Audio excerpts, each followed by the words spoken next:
We're living in unprecedented times and there's so much confusion. How do we cope with a barrage of societal changes while trying to maintain our compassion and humanity?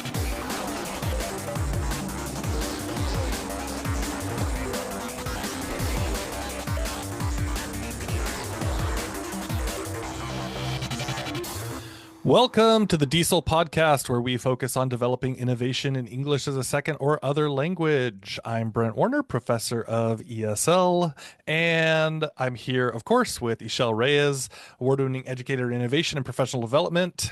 Ixchell, how? Well, here's the question: how are you? I'm fine, thank you. And you? I'm fine, thank you.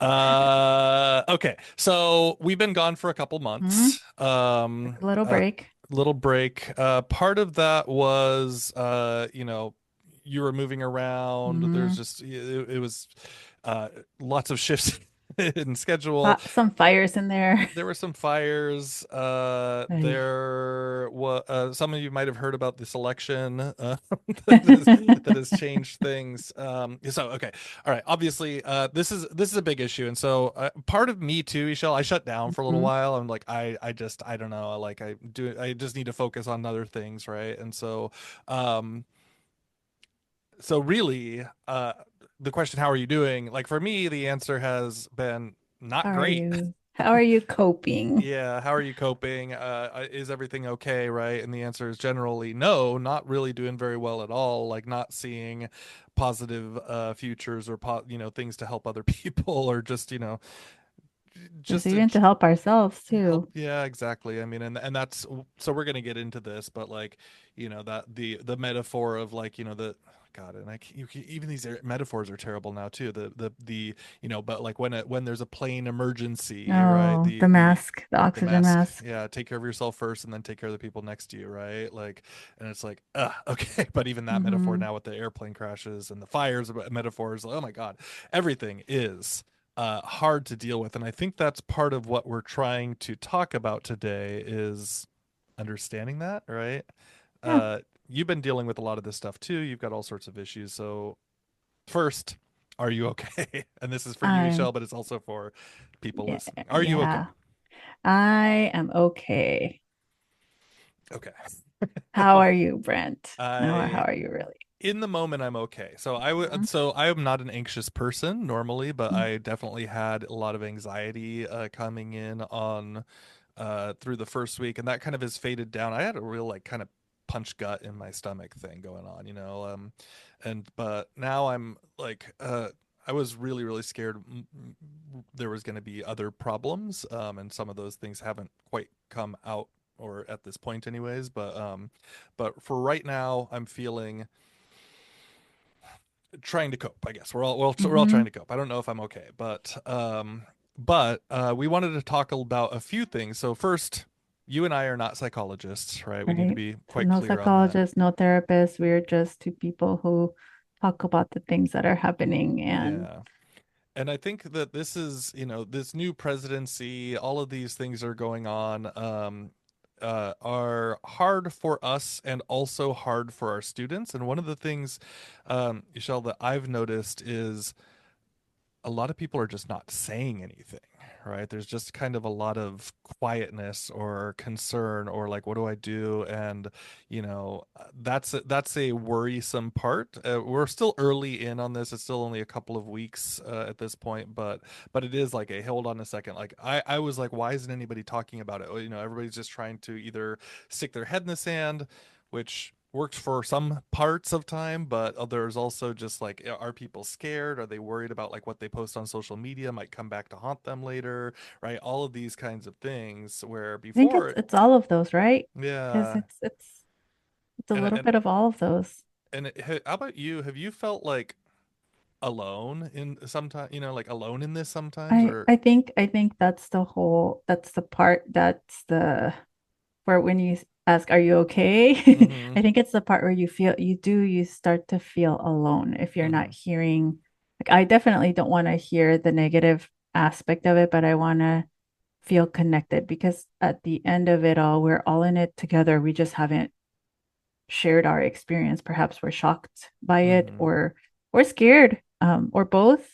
Yeah. And it's the whole fight or flight response, and Mm-hmm. we're fight or flight or freeze. Or freeze. So Mm-hmm. I think that that's kind of what my experience has been. As for myself, I'm an anxious person. So I knew right away, oh my goodness, okay, keep calm. But the reality is now, what do I do? What can Mm-hmm. I do? Do I just sit here and what can I do? Because now I feel helpless now and I Yeah. can't, let that take over. Yeah.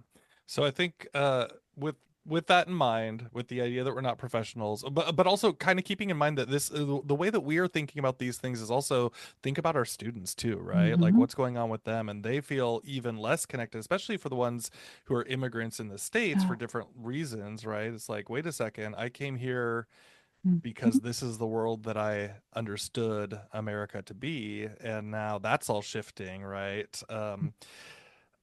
And a lot of our students don't have the language in English to deal with sudden problems that might come up, or all these things. So we have to kind of keep that in mind too.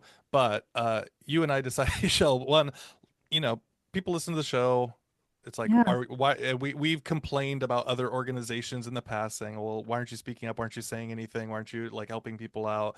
And Mm-hmm. then you and I are here sitting here guilty of it in a certain Yeah. So way, we're right? gonna say something. We got to say something, right?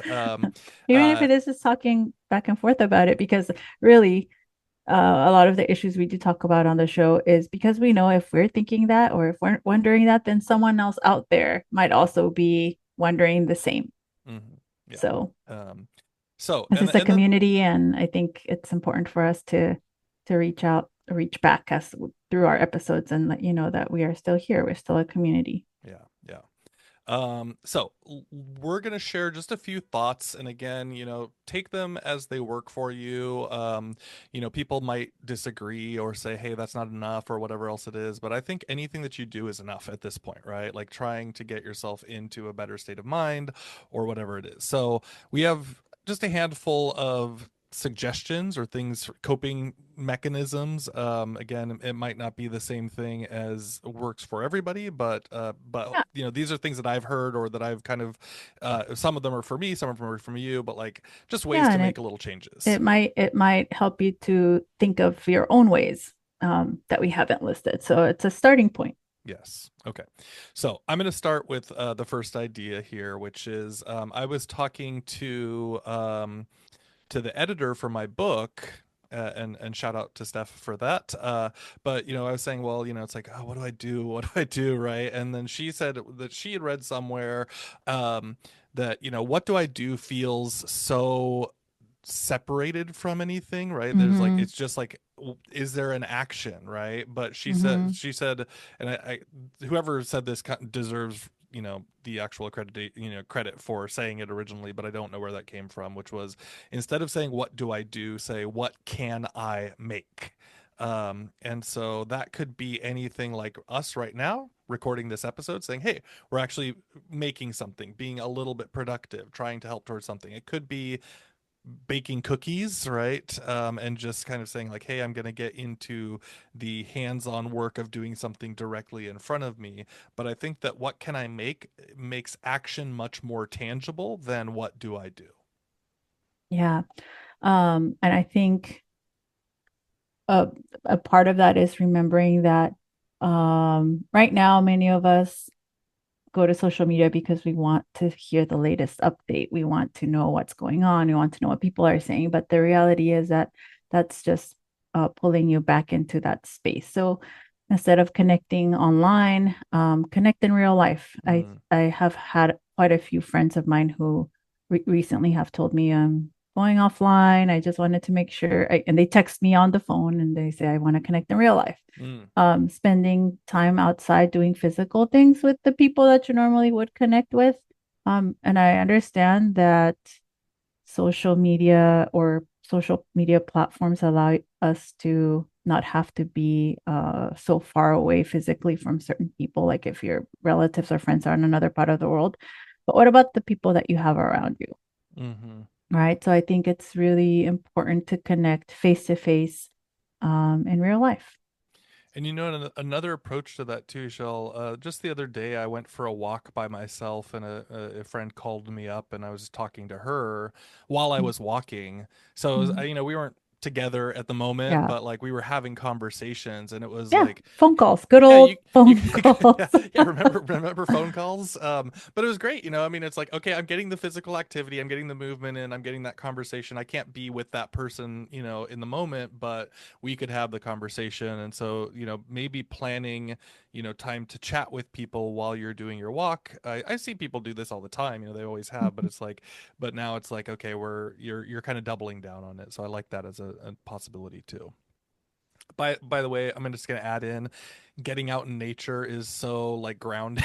So, Yes. like just a Yes. hike, right? Like real nature. If you get out there for a little while, just adding that part into it is big. So, okay. My second one here is tuning down the time on social media. Now, I think Hmm. you've already done this for a couple of years. You shall, Yeah, I have been absent. and that's fine. That's great. Right? And same. I'm like, I've pulled away a lot. So the one big thing, and I don't know if I'm advising everybody to do this, although I think it's been great for me, is removing all social media from my phone. So I only time when I go and look at it is when I'm sitting down at my computer with the intention of looking at it.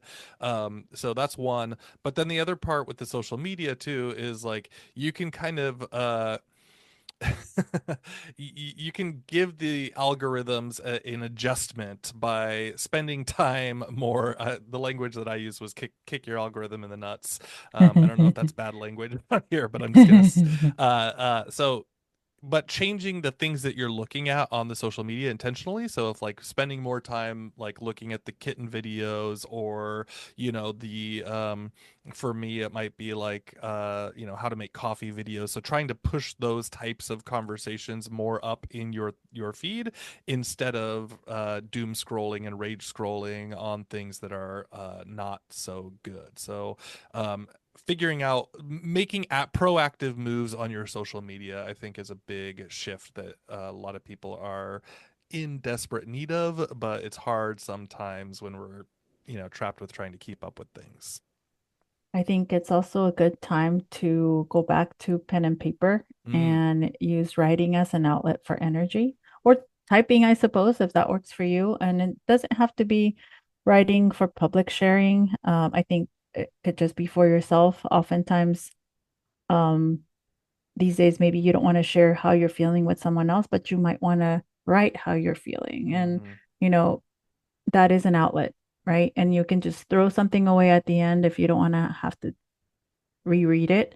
Sometimes I do that when I'm frustrated. I just write, I am feeling angry or mm, I'm angry. And not even a whole sentence, just brainstorming and letting all the thoughts that are in my head, having them elsewhere so that they're no longer in my head and I'm not dwelling on them.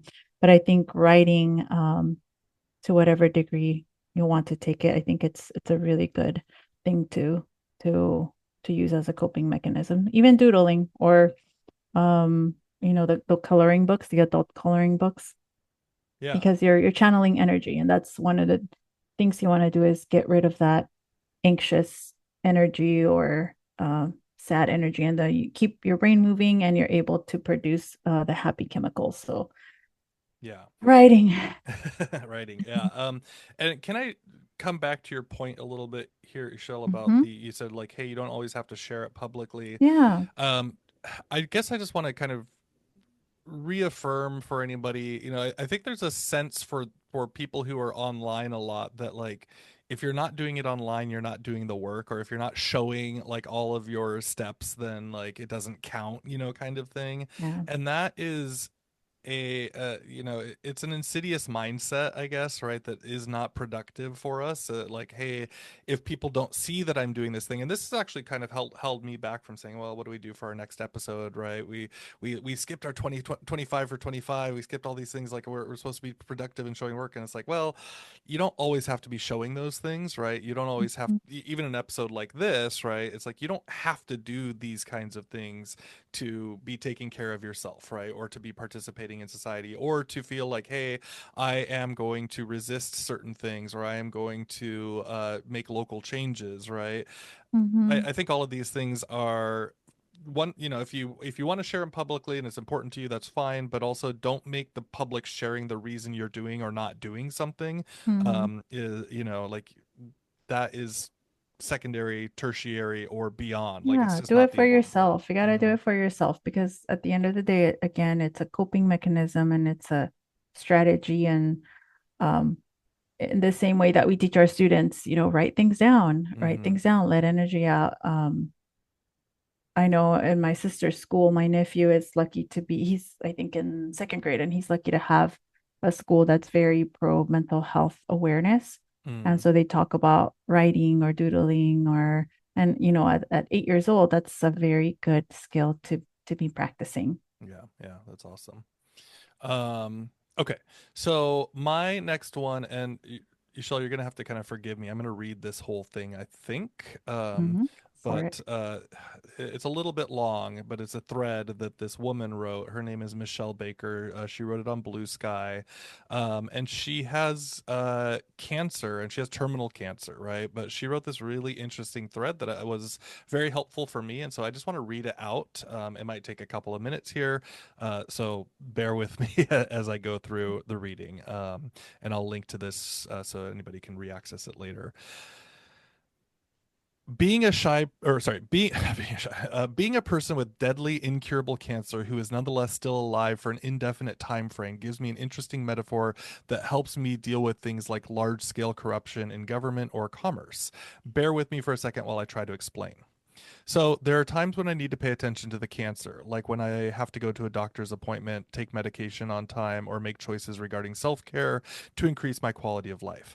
But when I'm not doing those things, thinking about the cancer is actively harmful. There are moments when I feel okay and my daughter wants to play a video game with me, or when I have a chance to see a cool movie and the urge to write a story. I cannot do these things if I'm paralyzed with horror and dismay, thinking in detail about what's happening in my body. Whether there's the chance for a 1 day miracle if I live long enough is irrelevant. The point is, I am alive today, and at some point I will not be. So, in a given moment, I can make my or someone else's life better. Or sorry, if in a given moment I can make my or someone else's life better, that is what I should be doing rather than obsessing over my illness. People might see me laughing my ass off at Futurama with my daughter or niggling over lore details of video games and think, how can she just ignore that she's dying of cancer? She's in denial, sad. Opposite of sad, not in denial, in full acceptance of the entirety of my situation. In my mind, to ignore all the good fortune of my situation just because one, however huge and monumental, shadow over it is its own kind of denial, ingratitude. I am loved, I am financially secure, I am inventive and live in an amazing city. How many people have all that? It genuinely does not matter the size of the horror that looms over one, even if it threatens one's very life. When it is time to deal with that horror, to ameliorate, evade, conquer whatever is available to you, you will know. By all means, focus on the task. But every minute you focus on that horror when you are not actively doing something to evade or improve or ameliorate the situation, for example, receiving chemo, taking Zofran, listening to the doctor, etc., you are wasting what's left of your wild, precious life. The same goes for all of you. Most of you have more time than I do, and it has taken a lot of work for me not to rage at that and to feel genuine happiness and hope for you. But none of you have forever. You have opportunity after opportunity to create something lovely for yourselves or others. Every moment you choose to sit and think about the horrors beyond your control, every time you make the choice to look for more and more details about just how bad, you are turning away from those opportunities. There is no calamity so huge that there is not beauty and humor and joy to be had in the moments between actively working on solving or evading it. Learning to take those moments, embrace the hell out of them, is what will make it all worth it at whatever point you reach the end. Sorry for getting really heavy and personal and quote unquote poor dying me for a moment, but I thought there was a chance that the dramatic metaphor might at least help a few of you. I wish happiness for you no matter what happens to and around you, and I believe you can find it. Um, that is kind of where it wraps up. And so I don't know. To me, when I read that, I was like, that really gave me perspective from a person who's struggling totally Mhm. different heavy things that are much more immediate in some ways. And so anyways, I thought that might be useful for a few people to think about, to reflect on. I've gone back and read it several times just over different days to kind of, you know, give myself that level of perspective too. And I don't know, but I hope it's useful for someone out there listening. Yeah, I think that's right. I think being present, Mm-hmm. because we spend so much of our time worrying about what has happened, which we have no control over because it has happened, and Mm-hmm. what could happen, which we also have no control over because it hasn't happened. And so I think, as you're reading that, I'm thinking, yeah, you've got to be present. Right. You've got to be present. And with that, your mental health is of utmost importance. Um, if there are, I think some people may benefit from talking to a counselor or a therapist because all Mm-hmm. of this is traumatic. And sometimes we're not able to resolve those internal conflicts by talking to colleagues or by ourselves or by reading. We just need someone else to hear us out and help us to resolve those internal conflicts. You could also do things like yoga, getting some plants so that you have something to take care of and you can nurture, because the reality is you still have the power to nurture something, Mm-hmm. even if it's only a plant. Um, and I think it's important for us to remember that we are able to do those things. And while you're nurturing your mental health, you start the chemical composition of your brain starts to change. And I Mm-hmm. think that's what we want to strive for, is to get to that place where we can be at peace. And then of course our thoughts will be more clear because we're not blocked. Our frontal cortex isn't blocked by anxiety or Mm-hmm. scary thoughts. And so we want to find ways that we are taking care of our mental health. And I know that once that's better, we're able to help others um, come to that place as well, or lead them or give them resources. Yeah. Um, if you're a person who's never done any of those kinds of things, right, give yourself the grace to explore that as well, right? Like, what does Mm-hmm. it mean? Because I think a lot of people, I think most of our listeners, maybe not so much, but there are still people that kind of have, uh, oh, if I go talk to a counselor, that means that I am crazy, or whatever. Right. Like It's, these, I can solve my own problems. yeah, That's not like what it means. That's yeah, it's just exactly. I watched a video on Facebook that helped me, and it's like, okay, like some of these things are fine. Like even me reading that thing from before, like it can help you in certain ways, but mm-hmm. it's not you, right? It's not someone helping you process through yourself. And even if it's yoga, right? You're not necessarily talking it through, but you're experiencing your body, and so Yeah, and trying to kind of understand what you're going through in those levels. So give it a try it. chance. see Yeah. see if trying something like that helps, I guess, right? Okay. My last one here, Michelle, is the news. So news is a mess. I mean, it's all over the place. But here's kind of my approach to it: is go international or go local with your news. National news, especially in America right now, is, I mean, it's getting criticized like crazy from both sides for a reason. It is not doing a good job, and it's kind of focused on sensationalism, overwhelming, and part of, I think, what this administration wants is for you to be very, very overwhelmed and feel like you don't have a place you can move to. So the international news is great. So I watch the Japanese news, or go, you can read the English ones, like the English version of Asahi Shimbun, or whatever you're interested in, BBC or whatever. But that kind of strips away all the like junky stuff that doesn't Mm-hmm. really have major effects, right? Or doesn't have major impacts, whether these be like new policies that are coming out. It kind of focuses on the ones that are going to really affect us. But of course, it's going to miss ones that affect us on the local level. So then you need to focus in on what are you getting from local news, and then finding resources that provide those useful ones. So maybe it's your union's newsletter that says like, hey, be aware of this and this and this, right? Or maybe it's you're part of I don't know, some sort of group that talks about and tracks things that you're interested in or that are important to you. Get the get the news from someone who has collected and curated that information that focuses in, so you're not going to go, oh my god, look at the horrible thing that happened here every single time, right? And so being more picky and focused with your news choices can really alleviate the stress too. Yeah, I think international news often will you'll start to see very clearly the difference between our news programs and overseas, what gets reported overseas and how it gets reported overseas. So try that out.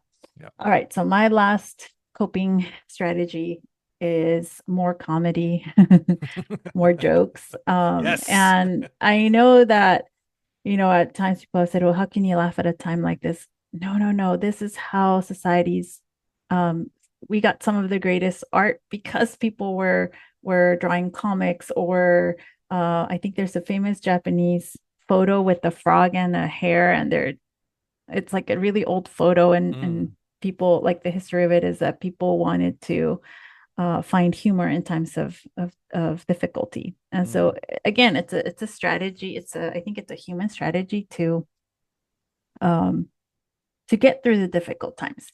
And of course, what happens when you're laughing is you're releasing energy, and your brain is generating more of that happy hormone. And if you can, find something to laugh at for half an hour, that already will dramatically change the way you felt after that half hour.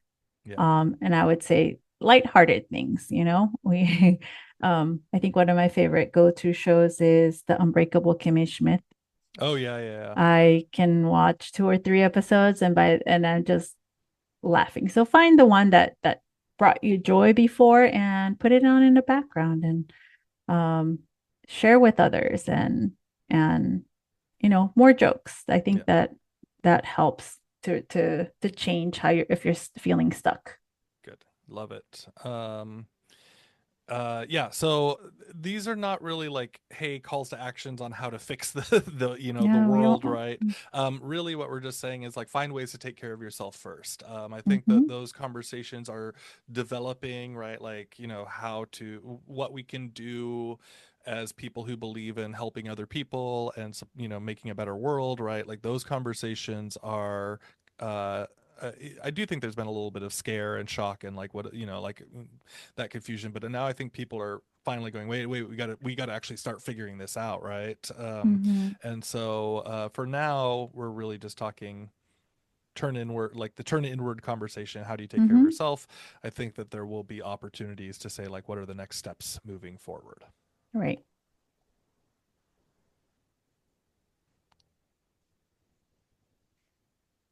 All right. Brent, we're gonna be at TESOL soon. Yeah. That's next month. I'm on a panel and we are presenting. And I Yeah. don't know if you have any other presentations other than that. I think I'm on two panels. One is with you, right? Mm-hmm. And then one is our presentation, and then I'm on one other panel as well. Um, there's actually quite a few things going on with TESOL that I'm excited about. Mm-hmm. So that's And coming up. So and should be Long on your Beach. radar. Yeah, it's right up the street from me. Long So yeah. Beach, So you're the beach that flying didn't in. burn. Yeah. So hopefully, I mean, I okay, yeah, know, keep I that know, I humor, know. right? Keep that dark humor going. But yes, wonderful. So hopefully we'll see you there, TESOL in Long Beach coming Yeah, up in March. very cool. All right, it is time for our fun finds. And this time I have a podcast show called The Telepathy Tapes. Mm-hmm. One of my colleagues shared it with me, and it's this fascinating show on nonverbal autistic savants Hmm. and how they actually can communicate with those who are very close to them telepathically. And it's a Really? fascinating conversation on consciousness and where consciousness begins and where two consciousness become one stream of consciousness. And it's fascinating. Hmm. So Okay. if you're looking to distract yourself, that's something else. It's not comedy, but it's pretty interesting. Okay. I'm gonna change. I'm gonna do a last minute change based on your more comedy, more jokes point here, and the finding the good TV shows that are positive. Right. I might have done this in the past, but I'm gonna bring up both of these because they're kind of the same, or they're two sides of the coin. Is either Bob's Burgers or the Great North, Bob's Burgers. as really positive. The reason why I like these shows so much is and I'll go with the Great North as my focus because I'm doing a lot of watching that right now, is that it's really focused on just people being kind to each other, even though there's conflict a little bit or whatever else it is. Like, there's no nastiness to it. Everybody is like out there just trying to, support each other, be helpful, right? Living a, it's in some ways it's a quaint life, I guess, and it's, you might poke fun at it in certain ways like that, but it's just nice to see this thing where it's just not about like, you know the whole Homer Simpson choking Bart thing, which I know that those are like old days of the Simpsons, but like that's not what the family dynamics are here, right? These are really like, hey, we live together. Sometimes miscommunications or problems happen, but it's still everybody's there supporting each other. And there are some excellent jokes inside of it too. So I'm going to go with either Bob's Burgers or the Great North if those are of interest to you. Okay, for the show notes and other episodes, check out diesel.org/115. You can find us on YouTube or Instagram at dieselpod. You can find us, well, you can find Brent Some on places. Threads. I guess it's me. Yeah. Yeah. Again, we're And we're kind Diesel, of, but we have, yeah, we're slowing down a little bit, but or I mean, we're there. We're accessible, but you can find me on most social media at Brent G Warner. and I'm at Ixie_Pixie. That's IXY_PIXY. All right, everybody, take care of yourselves. We're making efforts to get back in the swing of things, and reminder that in the future we're probably going to be talking just about normal things, right? Like our normal pair, and that is part of the what can I make conversation, Mm-hmm. right? Where it's Mm-hmm. not always going to be focusing on the stuff that's scaring us, but like what are some of the positive things that we can do to help our students as we want to get back into that conversation for all of our benefit. Yes. Thank you for All right, listening. we'll see you soon. See you soon.